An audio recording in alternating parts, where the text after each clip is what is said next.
பிஸ்தர் கா மூக் பார்க்கலாம். பிஸ்தர் கா மூக் அப்படின்னா பெட்டுக்கு மேலே பெட்லேயே படுத்து ரொம்ப லேசியாக இருக்கிற ஒரு பையனை பற்றி பார்க்க போகிறோம். ஆலசிப்பன் ஜீவன் கா அபிஷாப்கே. ஆலசிப்பன் அப்படின்னா லேசினஸ். லேசியாக இருக்கிறது நம்ம லைஃப்பில் கிடச்ச ஒரு பெரிய கர்ஸ், அது சாபம். रवि के आलसीपन से उसकी मांग तंग आ गई थी. ரவியோடைய அந்த லேசினஸை பார்த்துட்டு அம்மா ரொம்ப ஷாக் ஆயிட்டாங்க. ஏக் தின் தோ ஹத்து ஹோ கயி. ஒரு நாள் இதுக்கு லிமிட் இல்லாமல் போயிடுச்சு. மாங் உஸ்கே லியே கானா லாயே. அம்மா அவனுக்காக சாப்பாடு எடுத்துகிட்டு வர்றாங்க. லேக்கின் ரவி டஸ் சே மஸ் நகிங் ஹுவா. ஆனால் ரவி எந்த ஒரு ரியாக்ஷனும் காட்டலை. அவன் பெட்லேருந்து எழுந்திருக்கவே இல்லை. உஸ்னே ரஜாயி से अपना मुंह बहाकर निकाला. पानी की 2 बूंद आंखों पर छिटक लिया. बिस्तर पर ही खाना खाया और कुल्ला किए बिना ही सो गया. அவன் அவனுடைய பெட்லேயே தான் படுத்திருந்தான். அவனுடைய பெட்ஷீட்டில் இருந்து அவனுடைய வாயை மட்டும் அவனுடைய முகத்தை மட்டும் வெளியில் காட்டுறான். தண்ணி 2 ட்ராப் தண்ணியை அவனுடைய கண்ணு மேலே அவங்க அம்மா விடுறாங்க. பெட்லேயே அப்படியே அவன் சாப்பாடு சாப்பிட்றான். மவுத் வாஷ் பண்ணாமல் அப்படியே திரும்பவும் தூங்கிட்டான்.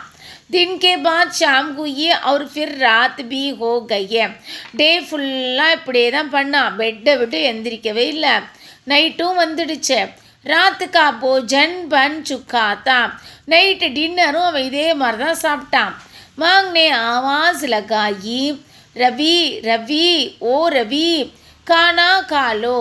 நைட்டு டின்னர் அப்போ அவங்க அம்மா கூப்பிடுறாங்க. ரவி ரவி ஓ ரவி சாப்பாடு சாப்பிடலாம், எழுந்துடு அப்படின்னு கூப்பிடுறாங்க. ரவி ரஜாயி சே கிலா தக் நெகி.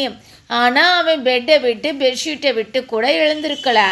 உஸ்னே ஃபிர் பிஸ்தர் பர் கானா காயா அவர் ரஜாயி தான் கர் சோ கயா.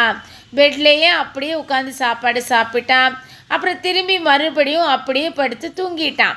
உசே அப் காம் ந கர்னேக்கு ஆதத் பட் சுக்கி தீ. ஸோ இதனால் அவனுடைய லேசினஸ்னால ஒர்க்கு எதுவுமே ஒழுங்காகவே பண்ண முடியலை. वह काम से बचने के लिए अब तरह के बगाने बनाने लगा.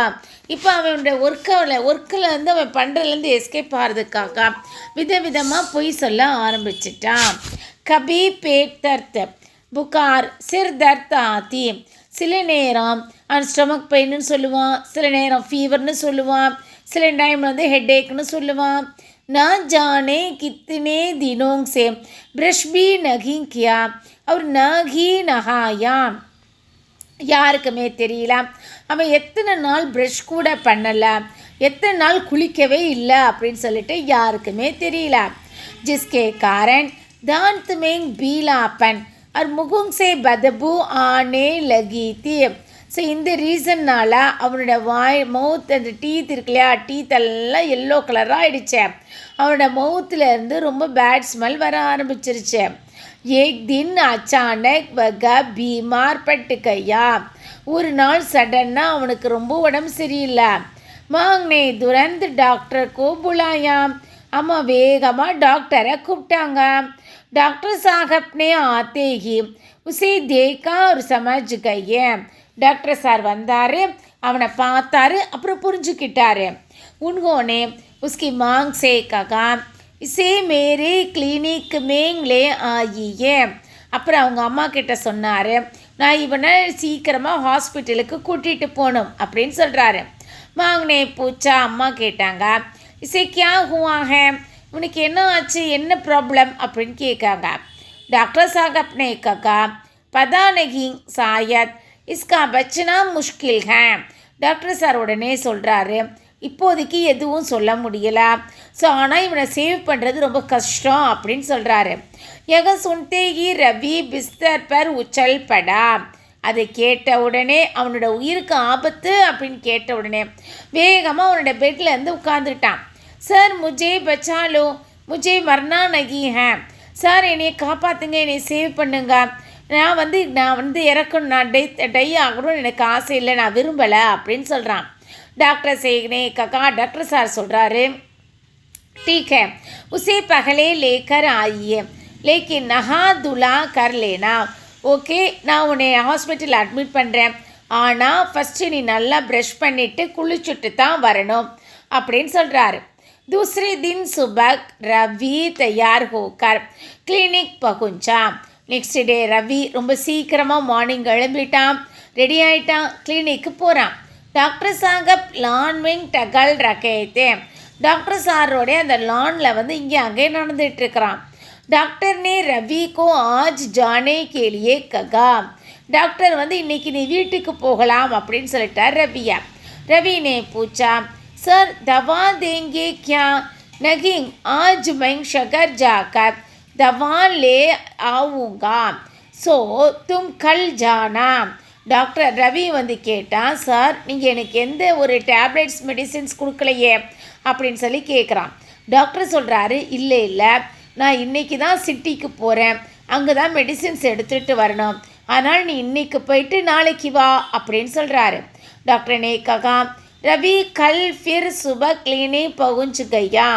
ரவி மறுபடியும் நெக்ஸ்ட் டே மார்னிங் கிளினிக்கு மறுபடியும் போகிறான். லேக்கின் டாக்டர் சாஹப் नहीं थे. ஆனால் டாக்டர் சார் அங்கே இல்லை.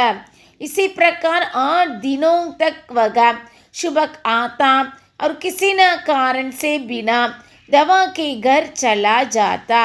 இதே மாதிரி அவன் 8 டேஸ் வரைக்கும் டெய்லி மார்னிங் போவான், எந்த ஒரு ரீசனும் இருக்காது, எந்த ஒரு டேப்லெட்டும் இல்லாமல் அப்படியே திரும்பி வீட்டுக்கு போயிடுவான். 9 दिन पुनः கிளினிக் பகுஞ்சான்.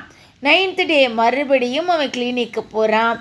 रवि ने डॉक्टर से कहा, सर आप मुझे 9 दिनों से बुला रहे हैं, लेकिन दवा नहीं दे रहे हैं. 9th டே அன்னைக்கு ரவி டாக்டர்கிட்ட கேட்குறான், சார் நான் 9 டேஸ் வரைக்கும் நீங்கள் கூப்பிட்டதுனால வந்துட்டே இருந்தேன், ஆனால் எனக்கு மெடிசின்ஸ் எதுவுமே நீங்கள் கொடுக்கலையே அப்படின்னு கேட்குறான். डॉक्टर साहब ने खामोशी दौड़ते हुए रवि से कहा. டாக்டர் சார் ஹாப்பியாக சிரிச்சுக்கிட்டே ரவி கிட்ட சொல்கிறாரு, அப்போ தும்ஹிங் தவா கி ஜரூரத் நகி, இப்போ உனக்கு எந்த மெடிசனும் தேவை கிடையாது அப்படின்னு சொல்லிட்டாரு. ரவி சொன்னா, கியூன் ஏன் கேட்டான். டாக்டர் சாஹப் ने कहा, अब आप ठीक हो गए हो इसलिए, இப்போ நீ ரொம்ப நல்லா இருக்க, பெர்ஃபெக்டாக ஆகிட்ட அதனால் அப்படின்னு சொல்கிறாரு. यह सुनते ही रवि को आश्चर्य हुआ और पूछा.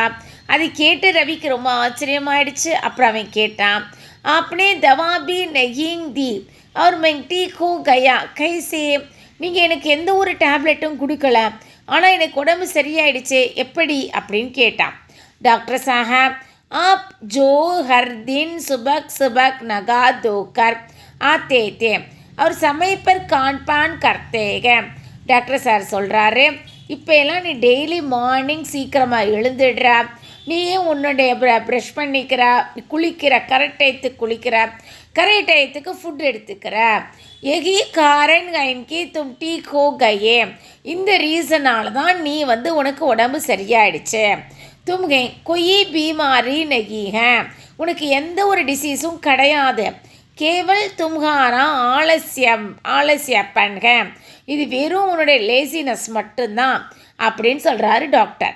रवि ने अपनी गलती मानी और वादा किया कि वह बिस्तर छोड़ देगा. ரவிக்கு அவன் பண்ண தப்பு என்னன்னு புரிஞ்சுக்கிடுச்சேன். அப்புறம் டாக்டர் சார்கிட்ட ஒரு ப்ராமிஸ் பண்ணுறான், என்னன்னா நான் இனிமேல் லேசியாக இருக்க மாட்டேன் அப்படின்னு சொல்லி ப்ராமிஸ் பண்ணுறான். वह वगांग से उछलते कूदते खुशी खुशी अपनी माँ के साथ घर गया. அங்கே இருந்து அவன் ரொம்ப சந்தோஷமாக ஜம்ப் பண்ணிக்கிட்டு குதிச்சுக்கிட்டு ரொம்ப ரொம்ப சந்தோஷமாக அவங்க அம்மாவை பார்க்கறதுக்காக வீட்டுக்கு வர்றான். இதுதான் இந்த லெசன். ஆலஸ் பிஸ்தர் கா மோகர், இதுதான் இந்த லெசன். தேங்க்யூ.